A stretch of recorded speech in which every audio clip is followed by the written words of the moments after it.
Somebody should desire life, somebody else desires death, somebody desires a 50-50 mixture. Why is it that there is one slogan everywhere? You know, a cat is so peaceful, but don't ever corner it. Because if the cat feels that there is a threat to its life, it will pounce on the human being as well. This desire for life is also stemming from God.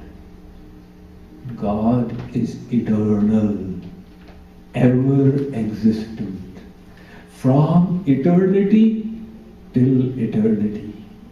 There never was a time when God did not exist. There shall never be a time when He shall cease to exist. We souls are parts of that eternal God. And that is why we wish to be eternal like Him. That is the reason for this desire for life. In fact, the soul is eternal. But in this bodily concept, we are thinking that we are experiencing this phenomenon of death again and again, which is going against the instinct of the soul. Hence the soul complains, I don't want death, I want life. The third is the desire for knowledge. This is also instinctual in everyone.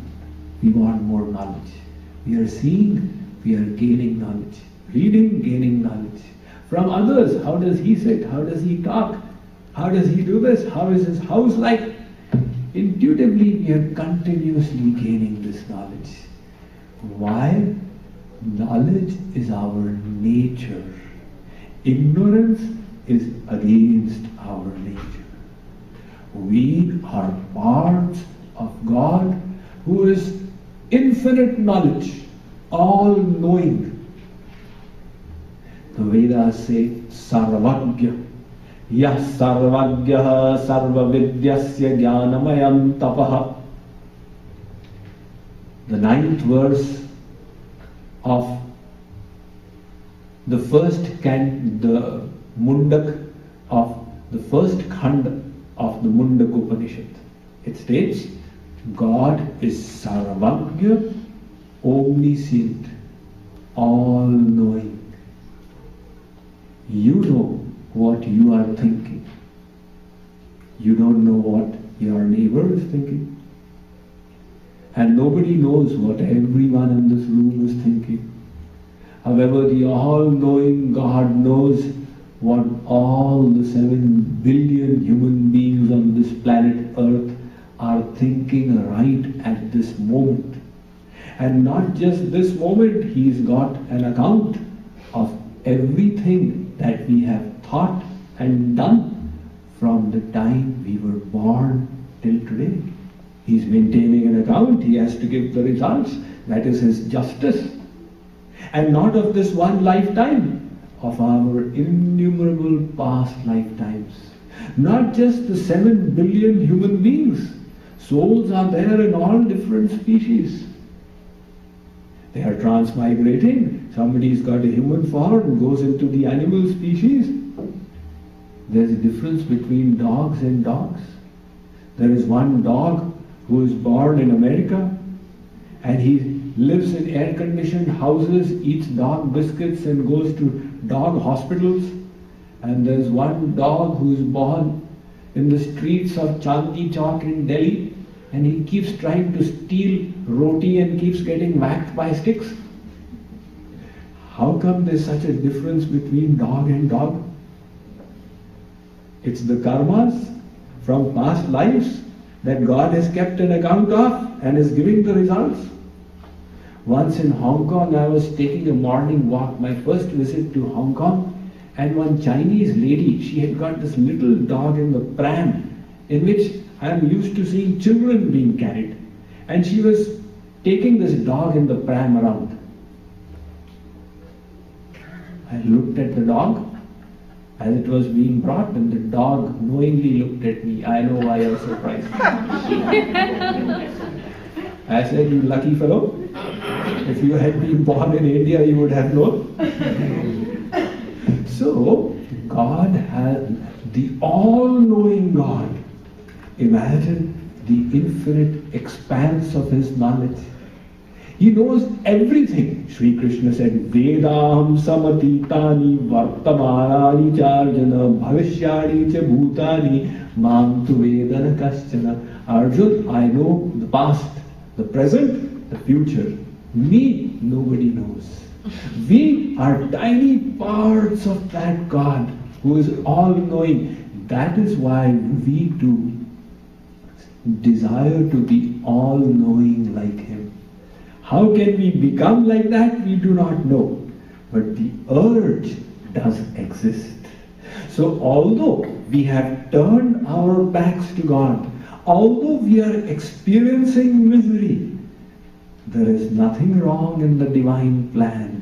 Everything is set which is urging us, move forward, move ahead, move to that supreme perfection, to manifest the divinity that exists within you, to manifest your God-like virtues.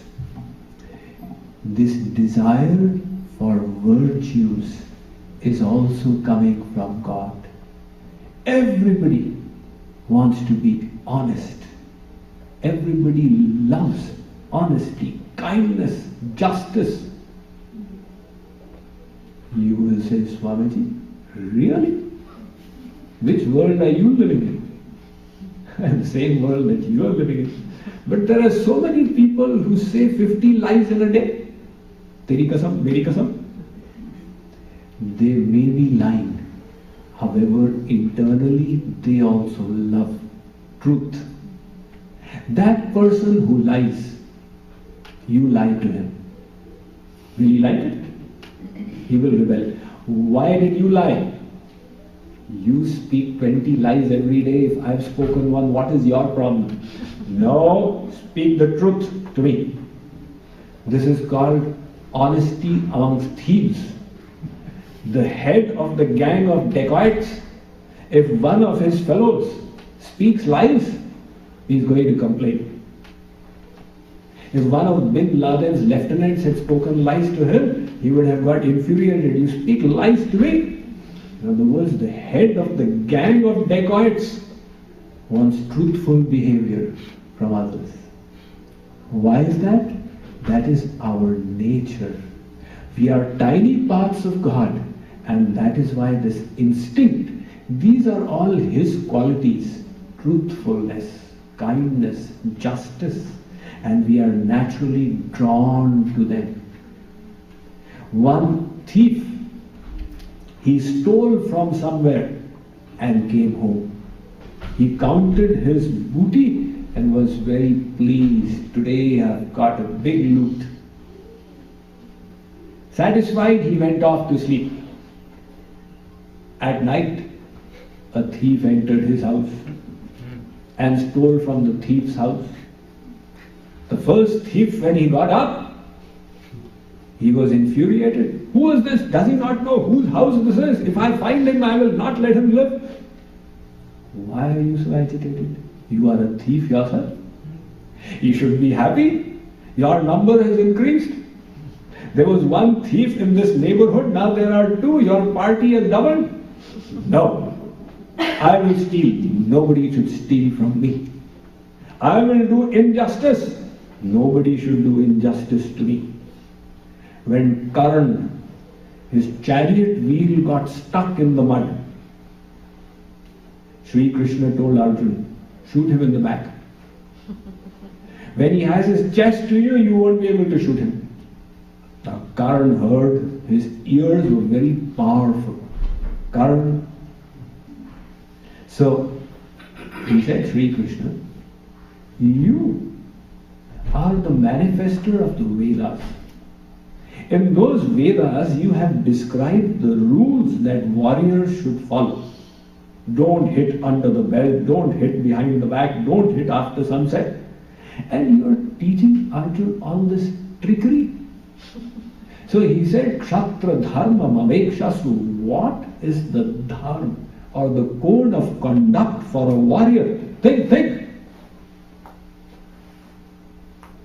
Sri Krishna answered, he said, Karan, you are interested in dharma, in codes of conduct.